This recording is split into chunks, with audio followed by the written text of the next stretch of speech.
Welcome to Belmont Poetry Night. I'm Monica Korde, your host and the Poet Laureate of Belmont, California. We meet on Tuesdays of every month to celebrate the spoken word as makers, listeners, and admirers of poetry. We come with featured guests and an open mic, inviting readers of all ages. After gathering for several years at our favorite physical venue, the Belmont Library, since the pandemic, our thriving poetry circle has transitioned to this virtual space, and I'm grateful this allows me to welcome poets and listeners from across the globe. I really adore our monthly gatherings where we come together to support and inspire one another. And it would be delightful to learn where you're joining us from tonight, as is our tradition during our poetry nights. So please feel free to share in the chat. And thank you all for joining me and zooming in. Happy National Poetry Month, everyone. Whether you are a seasoned wordsmith or a newcomer to the poetic arts, tonight is an invitation to connect with the beauty and resonance of language in its purest form. Tonight, we gather to immerse ourselves in the captivating world of verse, to explore the depths of human emotion, and to honor the timeless spirit of poetry. And that is what our Poetry Night theme is centered upon, the spirit of poetry. Manao Mele. Mele in the Hawaiian tongue are chants, songs, or poems. Therefore, Manao Mele, which, if literally translated, means the power of the song. But Hawaiian language is multi-layered and each word carries profound meanings. You will hear more on this soon as we move towards our featured segment. But my intention behind curating tonight's poetry night was to celebrate the beauty of diverse poetic voices, to spotlight youth voices, and honor the spoken and the written word that brings us together in this shared space of creativity and expression. To begin our evening, here's a poem that reflects deeply on place and what it means to be from and belong to the land. By the Hawaii State Poet Laureate, Brandy Nalani McDougall. The poem is called Maui. You need only to look downward from Haleakala to see his face in the green folds of Pu'ukukui, his nose turned skyward, waiting to be showered by the clouds. Before him, the sun streaked through the sky as if dying, the unmarked alea held the secret of fire, and the heavens hung low, like damp linens stroking the grass. After him, we had only to assume the burden of moving over the water between islands. Maybe the failure has always been a part of creation. The pull of the tide propelling us forward and the reason for our return. It was almost in one half God's hands, the new fibered cord drawn tight to the hook. Manaya Kalani. It was nearly in his brother's eyes, if only they had remained fixed on the unending, empty ocean ahead. Yet it will be in the grip of his many sons and daughters as they find their own hooks deep in their ancestral land, holding tight to the Na'ewe of Napiko. Thank you. Pardon my pronunciations in the language, but I love the poetry that McDougall writes, and you can notice the effortless transition in McDougall's poetry as it moves between Olelo, Hawaii, and English. And as I delved into her work, I discovered that a significant portion of it is dedicated to her Aina, her land. Much of McDougall's work honors her land, and she beautifully expressed that Hawaiian land and water protection is deeply rooted in the restoration of Aina, the land, which is the earth. And her vision through her poems is for the people to reconnect with land and water alongside connecting with her own stories and poetry. And I love what one of the authors, Lehua Taitano, says about her work. And I quote him, there is a great and meticulous care with which the poet immerses herself and her reader in the love language of her people, the heart language that speaks its own truth in its inimitable ability to represent the histories, present desires, and future hope for a resilient nation. I believe this encapsulates the essence of poetry, its language, and the profound influence it wields in representing cultures and histories. And that's what we are all here for, to see that immense power that poetry holds. And the poet I'm highlighting tonight possesses a profound connection to the spirit of poetry and recognizes the potency of her own language and narrative.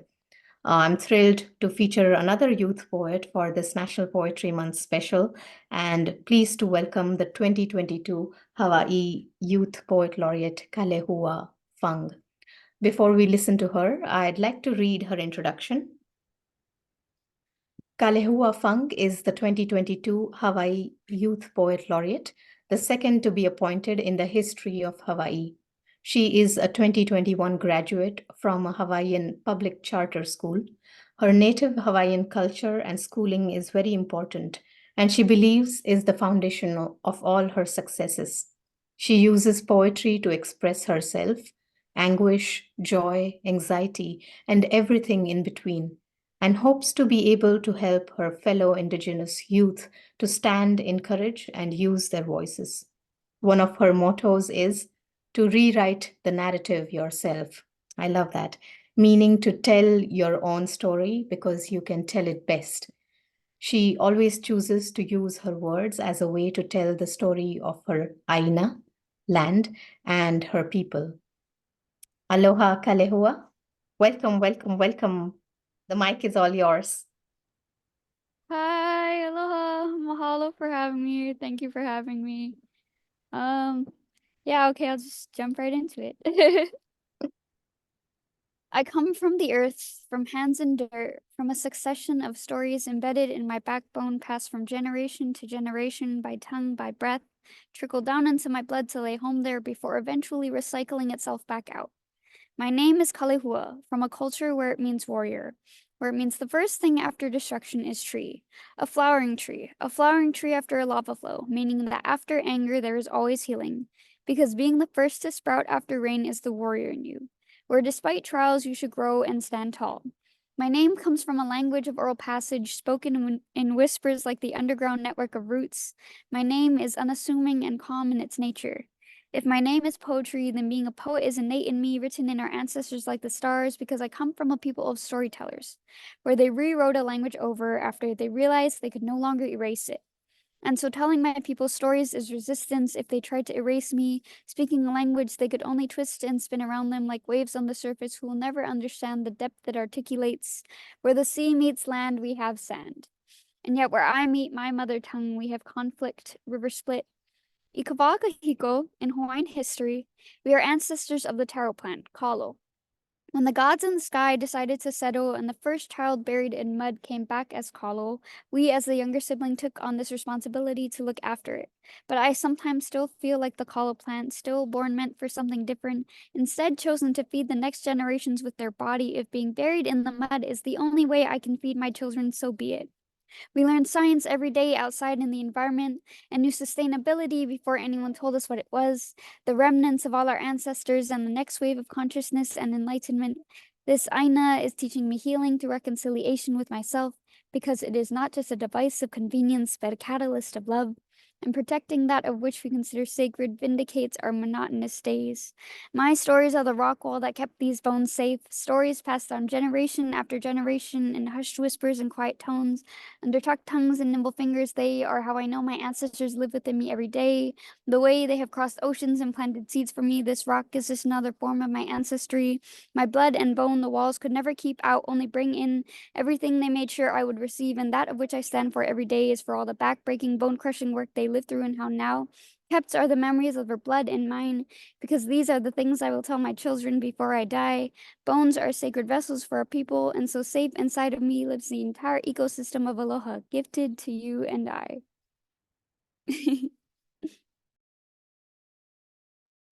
Whoa, that was fantastic, Kalehua. What a start to the evening. Thank you so much for that piece. Really powerful. And some of the lines you will see in the chat that there are so many lines that have resonated with our listeners. Some of those that I really took away from the piece and I'll quote them. This Aina is teaching me healing through reconciliation with myself. I really love that idea or that thought that you infuse within, and you are very direct in how you say it, and also about your name, uh, where you say, "My name comes from a language of oral passage," and this takes me back to an interview I was reading, where the poet Rita Dove says about language is that she acknowledges that language is not only a tool but also a gateway into the future, the tool that will take her into the world. And coming back to your poetry, I've read by other Hawaiian poets. Um, Hawaiian is a very poetic language by inherently. And what I came across is that nowhere is the Hawaiian spoken word more powerfully felt than in the Mele. And my question to you is that poetry is an art form deeply anchored in Hawaiian literary tradition. How do you connect with the phrase and our theme for today, Manao Mele? And as a spoken word artist, what does the Hawaiian language mean for you and your poetry? Oh, well, I think that Mana o Mele is interesting. And then I also thought it was interesting because it can be seen as Mana o Mele or it can be Mana o Mele. Mana is like energy, it's kind of like force. Um, I feel like it kind of like is similar to other indigenous cultures that have some kind of energy like chi and stuff like that. It's Mm-hmm. very like a surrounding force, and like I guess underlying power. And O is just of, and then Mele is poetry or song. Um, so Mana o Mele is kind of like that, I guess like it is like the power of poetry or the energy and spirit of poetry. But I also kind of see it as like Mana'o Mele, which is like Mana'o is idea or like thought. Um, and that is also kind of what this night feels like is like the ideas and thoughts that go behind Mele and poetry and song and stuff like that. So yeah. Mm-hmm. That's wonderfully put, Kalehua. And how, when you are using the Hawaiian language in your poetry, does it mean something more to you when you include the Olelo and English in between? Um, definitely. A little history, I guess, is that the Hawaiian language, I mean, as I mentioned in the poem, the Hawaiian language originally was, they tried to erase it. They didn't want us speaking it up until maybe the 50s, I want to say. Actually, even the 70s, 1970s. It wasn't really um, accepted or welcomed to speak the language. And they really punished people for speaking it. So a lot of, I guess, generations of right above me did not really speak the language. So anytime that we get to now, it's very important for us to use it because our culture for so long and for centuries before, I guess, Cook arrived, was passed down through oral passage and through just speaking the language. Um, so I guess for me, any time that I use it in little or like big or small is very important to me because it's just little ways of keeping my culture and keeping my language alive. Absolutely. Yeah, that's a beautiful way to preserve what you dearly love and what you belong to. And you are doing a fantastic job at it by putting that in your art form. Would love to hear another piece, Kalehua, before we take another question. Okay. Let's see.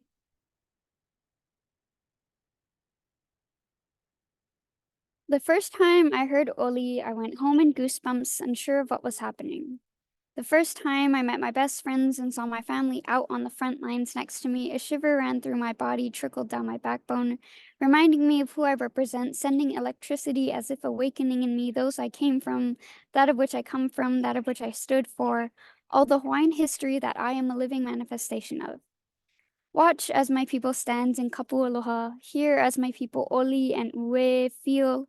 They tell our Aina to fit in this mold, tell her she's not pretty enough, not worthy of our love, tell her day after day to be something else, oppress her and turn her into something she never meant to be.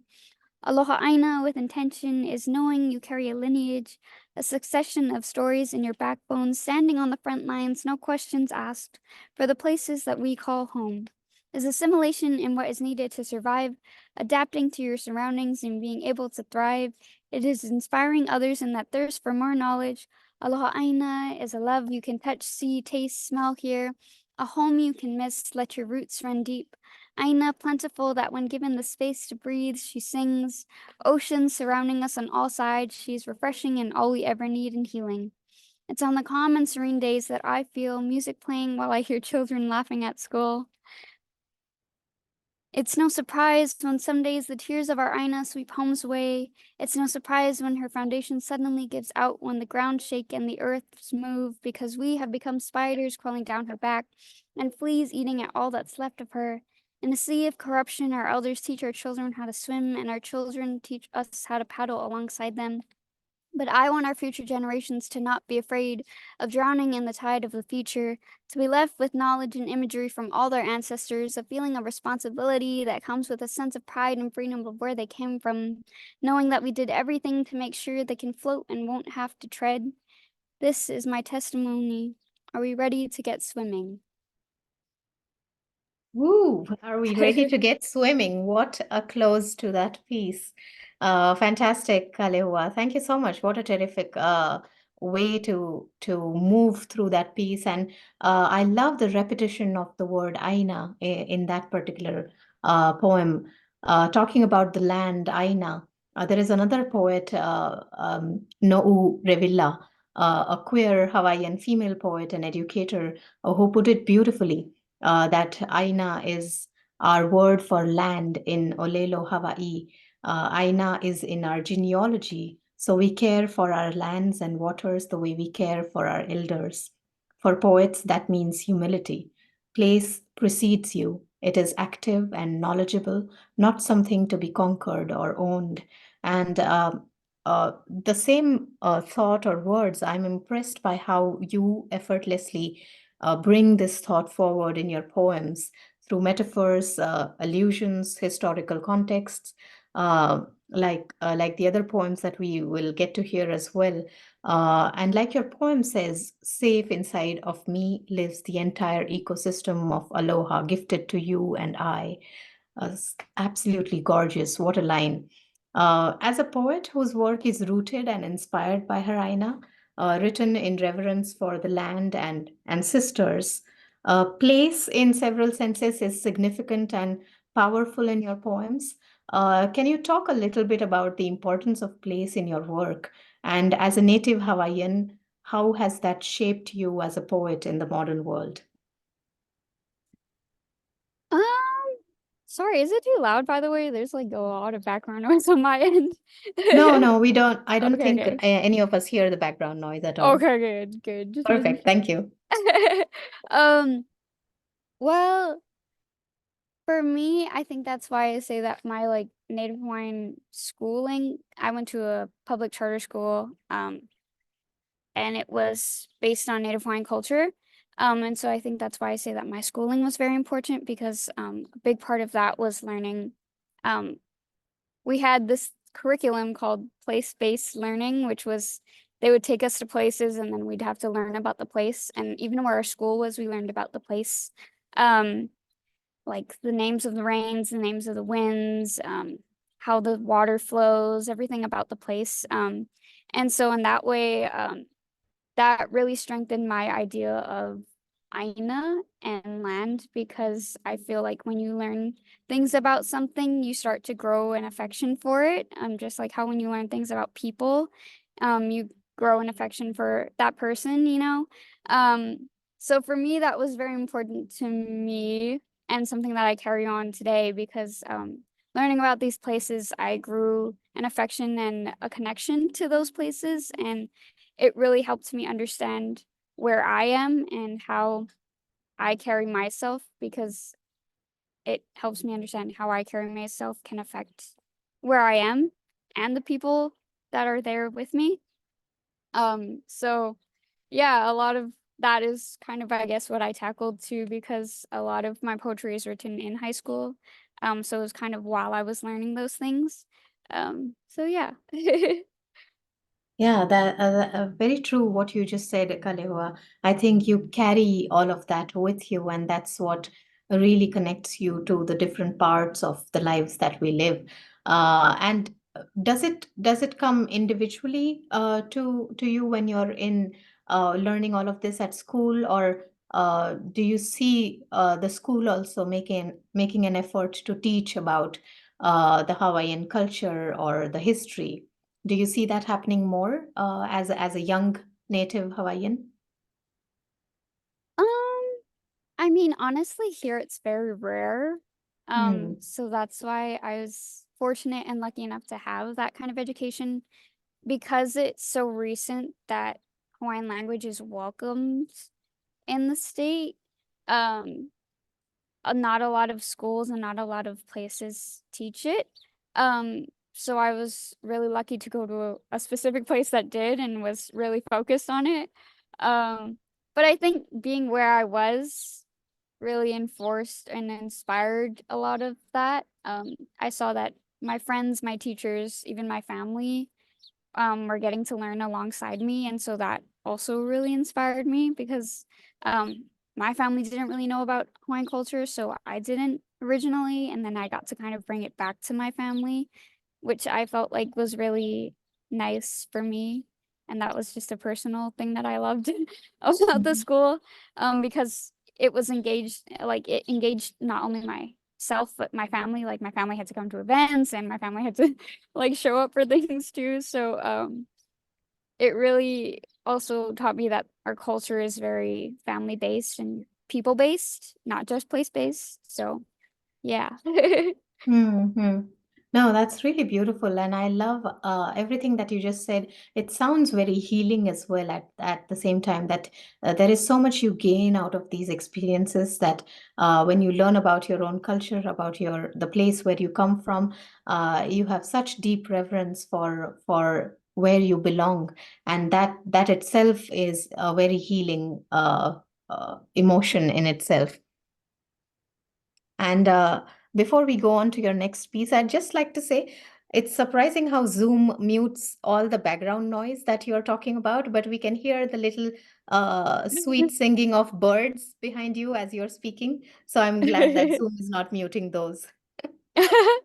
Yeah, it's also kind of funny because my poem was talking about like hearing music playing and like children laughing, and like right behind me there's like I guess like practice for like hello or like a Ah, different culture, and they're doing like Polynesian dances and practicing. So that's why I was wow. like, can you hear that? Because it's like kind of loud on my end. But Ah, okay. What a place to be in. We are all in celebration of poetry and the art forms today. I see, and you are out in the beautiful sunshine with the trees behind you. I see the sky as well. It's perfect, just perfect. Let's hear another piece from you. Okay, little background. This is about Hawaii's last reigning monarch, Queen Liliuokalani, um, who was illegally overthrown um in 1893. So, this is about a quilt that she made that now hangs in her palace. that she made the quote when she was in prison. So yeah. I stand in the middle of my room, crumpled up paper, pens, clothes on my floor. Life is messy sometimes. Sometimes you just have to make do with the chaos that you have. Thoughts are like race cars on a track in your head. You are always thinking of what to wear next, what to say to the boy or girl you like, what homework is due tomorrow, what pencil to use, where are your books. Life is really messy sometimes and pretty complex. But you'll get through it. You'll make do of it. Our queen, Lili'uokalani, Kalani, held prisoner in her realm. As resplendent and efficacious as she too was held amongst a mess, used her tears as thread, her sorrow as fabric, and sewed together the most alluring creation her eyes have ever seen, a quilt's birth from messes. Her pride and love poured into the colors, the memory of her land lingering in her head always.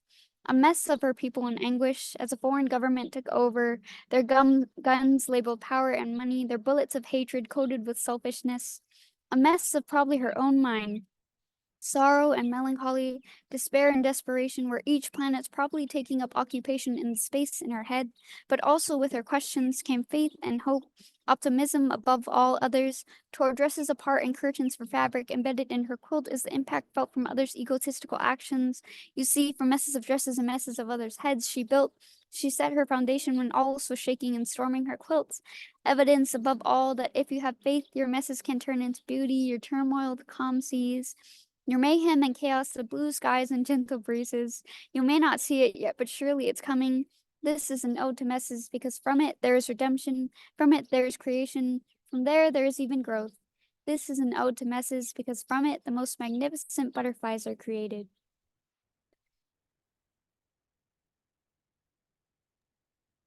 Wow, that was remarkable. Absolutely amazing, Kalehua. What a piece. And it was remarkable to watch your performance at the Hawaii Youth Poet Laureate ceremony. You had that piece memorized, right?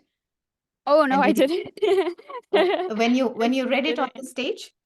Yeah, we have like a teleprompter underneath this camera. Oh, okay.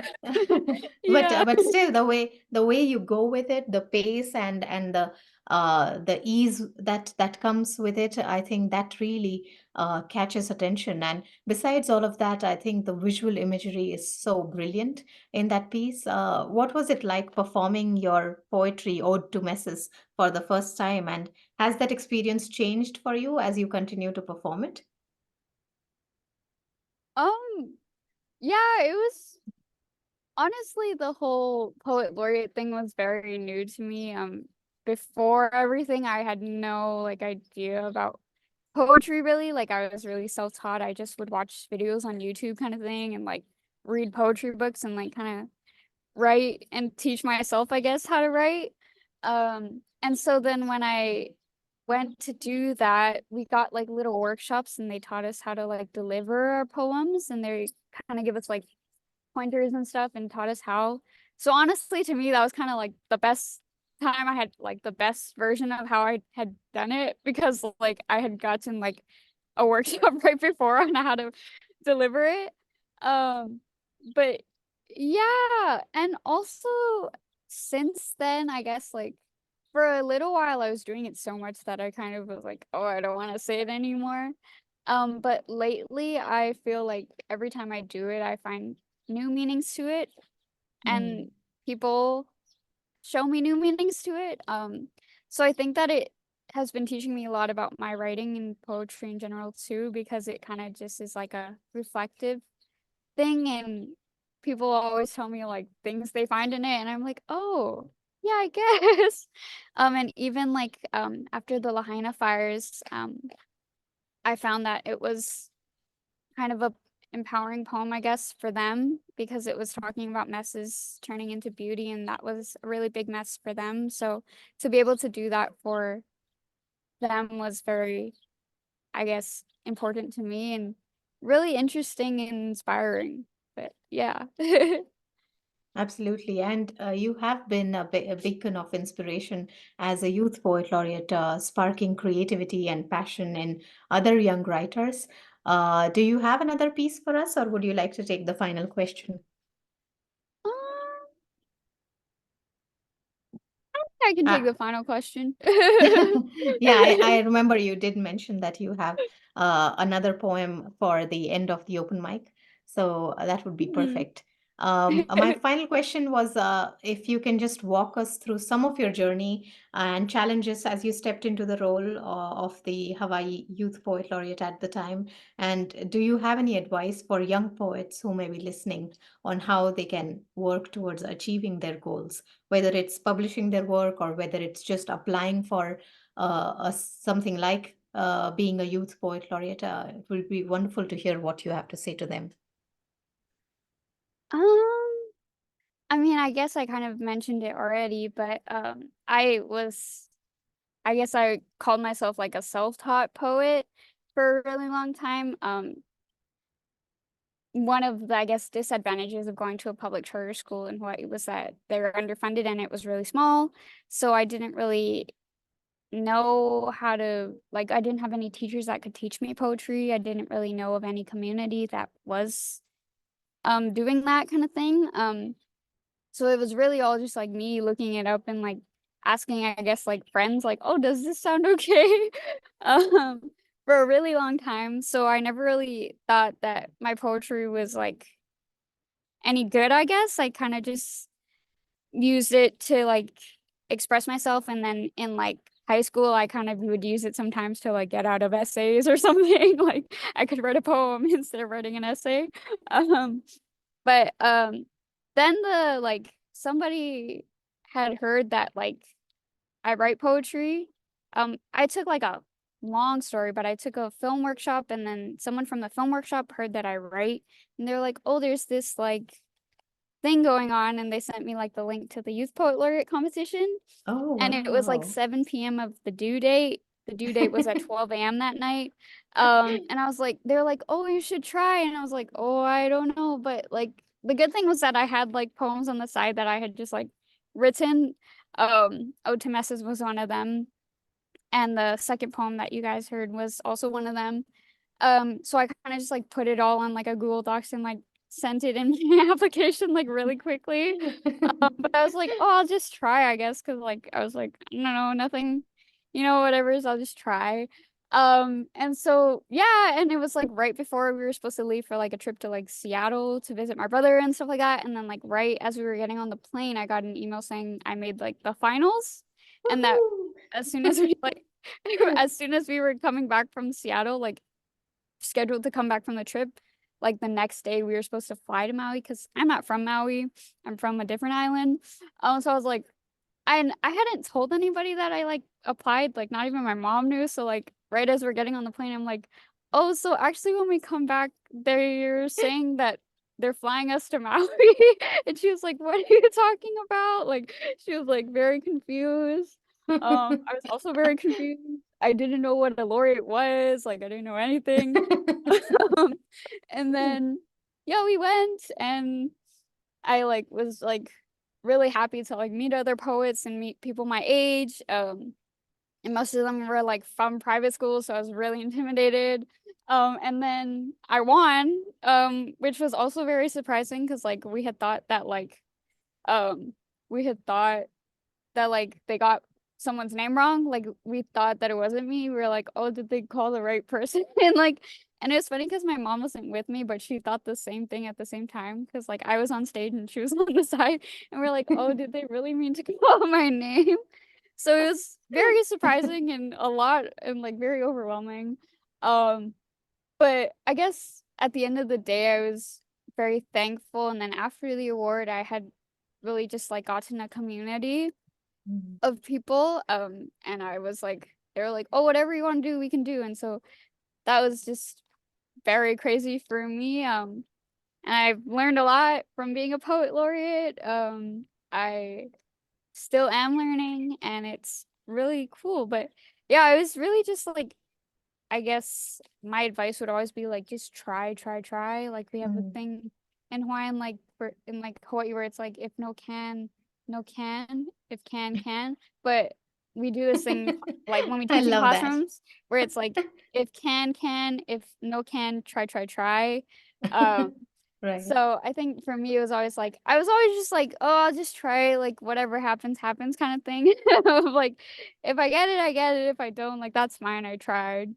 Um, So yeah, I guess that's just like my biggest advice is like just try things, you know, you never know what will happen. Like I had no expectations and I'm here now and I get to do these kind of things. So that was really fun. But yeah, it was really surprising at first because I didn't expect to get in the finals and I definitely didn't expect to win. So it was so much at once.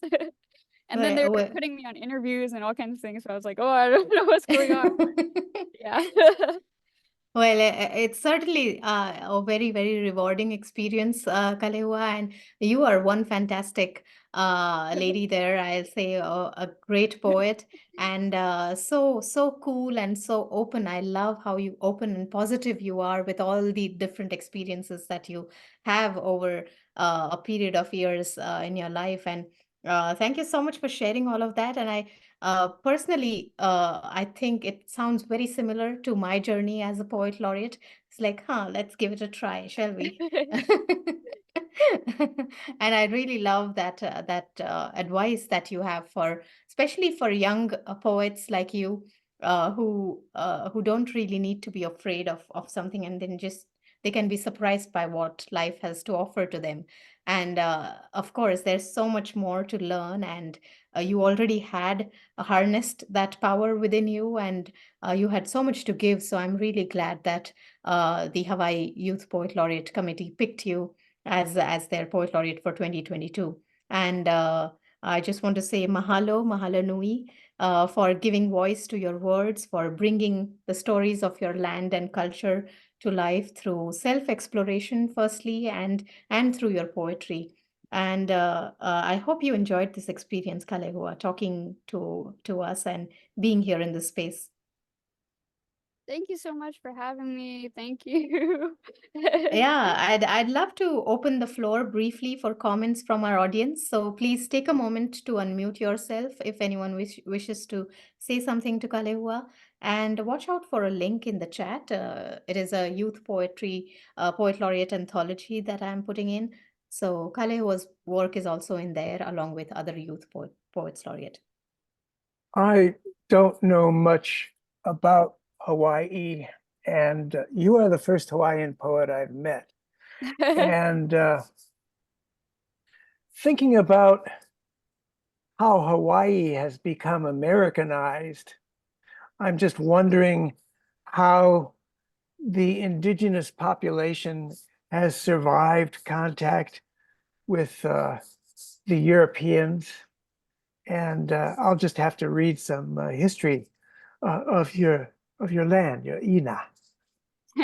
So thank you. Thank you. Yes, thank you. I think that's wonderful advice about just being enough to try things. I mean, the worst answer you can get is not this one, not this time. I mean, you're lucky enough you understand it in youth. I didn't get that until much later in life. I would send things out, not poetry, because I wasn't writing it then. And if it came back, well, it was like, that isn't any good. Nobody wants this. In the drawer it goes. And somewhere later on, I learned that it's one piece to one person or a couple of pieces.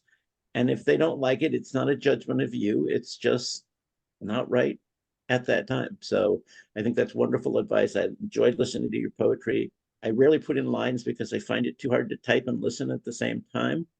But I loved your storming her quilt. That's such an interesting image. So thank you. And congratulations. Thank you. Thank you. I do hope we hear much more from you. I really enjoy your journey, the surprises, the positive surprises, and I really, really hope you.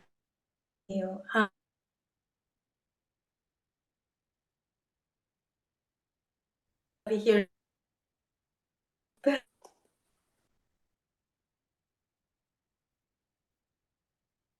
Thank you. I just wanted to say I also enjoyed your work, the poems that you shared with us tonight. And I just wanted to ask a quick question. Have you found a larger youth community now, poets, since you have gotten your position and role as Youth Poet Laureate? Honestly, not really. I feel like there is a lot of like people like me where it's kind of like scattered in schools and they don't really know that there's a community to exist. So I think that's why that I continue to work with Maui Arts Culture Center, who gave me the title, and go to schools and meet kids and see like who's writing. And I guess like that is the goal, to eventually have like a long-standing community and places that we can gather and stuff like that. But I think that's why I continue to work with the Poet Laureate program, so that we can eventually have a community like that. There was one a really long time ago, but I guess like not anymore because everybody got older, and so it's kind of like everybody went to college and everybody's stuff like that. So just really working on getting it back. But yeah. Well, best of luck as Thank you you. work on that.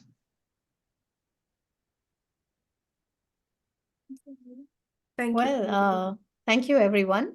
Kalehua, it was awesome to get to know you through your poetry today, and I love your authenticity and the agency you claim through your work.